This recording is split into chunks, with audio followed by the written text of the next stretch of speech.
Entonces, Buenas tardes, me encuentro en la Universidad Autónoma de Tlaxcala con la finalidad de realizar mi trabajo y mi exposición, el cual abordaremos con ejemplos, con una introducción para que esto sea más fácil y podamos tener una mayor comprensión del tema. Sin antes mencionar que mi nombre es Roberto Sánchez Ramírez y la unidad de aprendizaje es el Ministerio Público en el Sistema Penal Acusatorio Adversarial. También para ello es importante mencionar al facilitador, que es el doctor Gilberto Pineda Martínez. Una vez mencionado esto, vamos a decir que el día de hoy hablaremos de las técnicas, actuaciones y de los actos de investigación que prevé el Código Nacional de Procedimientos Penales. Todo esto conlleva a tres cosas: a saber para qué nos sirven, en dar ejemplos y saber cuál es su fundamento dentro del código. Esto es importante porque nosotros como abogados vamos a saber de qué manera o cómo utilizar estos mecanismos cuando nos enfrentemos a un caso real en donde estemos litigando. Para eso vamos a decir que en el artículo 227 nos menciona a las técnicas de investigación que prevé nuestro Código Nacional de Procedimientos Penales, en el que prevé la cadena de custodia. Pero es importante mencionar qué es la cadena de custodia. La cadena de custodia es un sistema que nos permite garantizar la integridad, la identidad y confiabilidad, que es importante, de todos los indicios como evidencias, objetos e instrumentos que nos ayuden a relacionar lo que pasó con el hecho delictivo, es decir, el hecho que la ley señale como delito. Este sistema debe aplicarse desde el momento en que se localiza un indicio hasta que la autoridad complemente da su conclusión. Posteriormente a ello, daremos ejemplos para que se nos sea más fácil comprender todo este tema. Pero también es importante decir que la cadena de custodia es importante porque nos permite asegurar que los elementos materiales probatorios y las evidencias físicas no han sido alteradas ni contaminadas durante el periodo de traslado o el proceso de investigación. Esto es fundamental, ya que con esto podemos decir que estas indicios son pruebas válidas y confiables. De lo contrario, se nos van a tener por desechadas. Entonces, esto es una prueba o clave en todo el procedimiento en cuestión del sistema penal. ¿Qué factores se deben de tener en cuenta en la cadena de custodia? Es decir, podemos hablar de la identidad, del estado original, de las condiciones de recolección, que es muy importante, de la preservación, del empaque y traslado, de los lugares y fechas de las permanencias y los cambios que se realicen. ¿A qué nos referimos cuando hablamos de la identidad?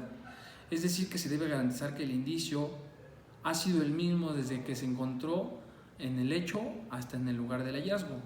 En el estado original se debe registrar el estado en el que se encontró y en las condiciones de recolección se debe registrar cómo es que se recolectó esta evidencia.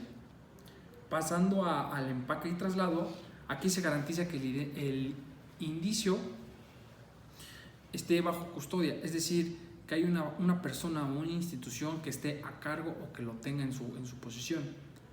Lugares y fechas, esto que nos dice que cuando una evidencia está bajo custodia de una persona o institución, debe registrar o debe llevar un registro de tanto el día o la hora en donde la recogió y también el lugar, que es lo más importante. Todo esto, como lo mencioné hace unos segundos, es importante para que esta prueba sea válida y eficaz y no nos las desechen. ¿Quiénes son los responsables de la cadena de custodia? Pues esta responsabilidad recae en todas las personas que intervienen en el proceso, es decir, desde los policías, desde los peritos también. ¿Por qué los peritos y por qué los policías? Vamos a analizarlo de posterior a ello. Y los jueces, porque finalmente son los que valoran y se encargan de determinar si es procedente el indicio o no. En consecuencia a ello, hay algunos ejemplos de cómo se aplica la cadena de custodia. Aquí vamos a decir que un policía encuentra un arma homicida en el lugar que se constituyeron los hechos. Él debe colocarla en una bolsa sellada y etiquetada. Posterior a ello, un perito que analiza una muestra de sangre debe seguir un protocolo estricto para evitar la contaminación. Y el juez, ¿cuál es la función del juez?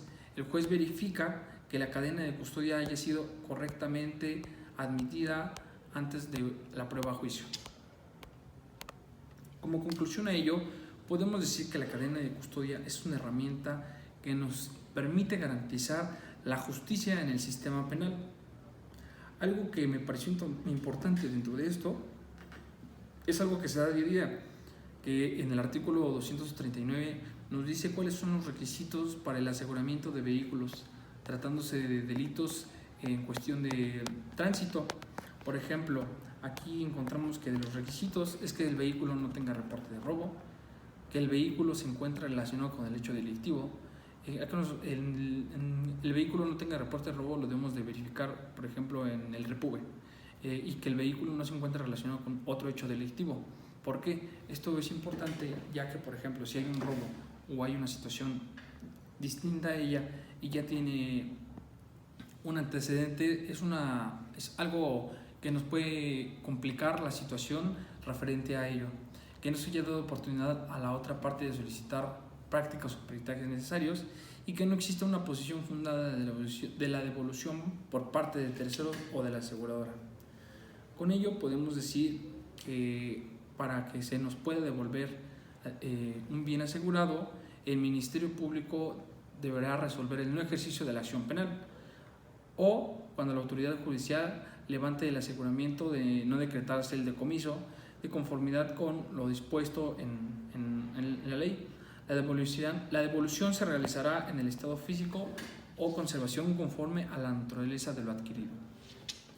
Ahora vamos a pasar a las actuaciones de la investigación que no requieren la autorización previa del juez de control. En este punto vamos a desglosar fracción por fracción de las... Bueno, son varias fracciones. Vamos a ir desglosando fracción por fracción. ¿Y qué nos dice el código? En el artículo 251 encontramos establecido esto. Una actuación que no requiere la autorización del juez de control es la inspección del lugar de los hechos. ¿Qué pasa si hay un robo a una casa habitación? Pues la policía acude para realizar una inspección y buscar evidencia como huellas dactilares, objetos o robos o pistas que pueden llevar a dar con el responsable. Es por eso que no se requiere la inspección cuando se da esta circunstancia. La inspección del lugar distinto de los hechos o del hallazgo. Si la investigación del robo o de la casa de habitación la lleva el policía a un segundo lugar, como la casa de un sospechoso, también pueden realizarse inspecciones sin necesidad de una autorización judicial. En la fracción tercera encontramos que la inspección de personas tampoco requiere la autorización de un juez de control. ¿Esto por qué? ¿Qué pasa cuando hay un operativo de seguridad y la policía realiza o puede realizar inspecciones superficiales a personas para verificar si portan armas o algún objeto ilícito? En la fracción cuarta nos habla de la revisión corporal. Y el ejemplo claro, si durante la inspección de personas hay sospechas fundadas de que alguien lleva un objeto de peligro o un objeto ilícito, la policía puede realizar valga la redundancia, una averiguación más profunda, ¿no? La inspección de vehículos. Cuando hay un tráfico de drogas, la policía puede inspeccionar vehículos sin autorización judicial si hay indicios que transporta sustancias ilícitas, ¿no? Entonces, posteriormente, el levantamiento e identificación de un cadáver. En caso de un homicidio, la policía y el Ministerio Público acuden al lugar para realizar el levantamiento de un cadáver e iniciar la investigación. La aportación de comunicación entre particulares. A la autorización judicial, el Ministerio Público puede solicitar a una empresa de telecomunicaciones información sobre las llamadas o mensajes de texto de un sospechoso. En la fracción octava encontramos el reconocimiento de personas. ¿Cuál sería el ejemplo de ello? El ejemplo es que la víctima de un robo puede ser llamada a participar en el reconocimiento de una persona con la finalidad de identificar al responsable. En la fracción novena encontramos la entrega vigilada y la operación encubierta. En un caso de narcotráfico, el Ministerio Público puede autorizar una entrega vigilada de droga para identificar a todos los involucrados en esta operación. La entrevista a testigos, que esto es base y que todos hemos conocido, algunos hemos hecho hasta o estado en presencia de una entrevista a testigos. Entonces la autoridad puede ofrecer una recompensa a cambio de información que ayude a resolver a un crimen. Entonces, posteriormente a ello encontramos que, a manera de conclusión, estas actuaciones requieren la autorización previa del juez de control y deben de ser realizadas de acuerdo a la ley, siempre respetando la base que son los derechos humanos. En algunos casos, el juez de control puede ordenar la suspensión de estas actuaciones cuando él lo cree necesario. Ahora iniciaremos con los actos de investigación que requieren la autorización previa. Esto lo encontramos en el artículo 252 de nuestro Código Nacional de Procedimientos Penales. Encontramos las órdenes de cateo. Si la policía tiene información de que un domicilio se encuentra en objetos relacionados con un delito, mediante una solicitud al juez de control, el Ministerio Público puede realizar una orden de cateo, pero primero a ello debe hacer su solicitud previa al órgano jurisdiccional. Una vez autorizada, el juez y el Ministerio Público, puede dar la orden a los policías de investigación que realicen la orden de cateo. La intervención de comunicaciones privadas y de correspondencia. En un caso de secuestro, el juez de control puede autorizar la intervención de las comunicaciones del secuestrador para obtener la información sobre tal vez la ubicación del lugar. Después, la toma de muestras y fluidos corporales de vello o cabello o extracciones de sangre u otros análogos. En caso de cuando lo más común es la violación, el juez de control puede autorizar la toma de muestras del ADN del agresor con tal de comparar con el ADN de otra víctima y así saber quién es el responsable o quién es el que cometió el hecho delictivo. Después encontramos que el reconocimiento o examen físico de una persona. Si una persona es víctima de lesiones o un accidente de tránsito, el juez de control podrá autorizar un examen médico para determinar la gravedad de las lesiones. Y como punto de conclusión, podemos decir que el juez solo podrá autorizar estas acusaciones si existen elementos suficientes que justifiquen la necesidad de estas medidas. La medida debe ser proporcional al delito que se investiga.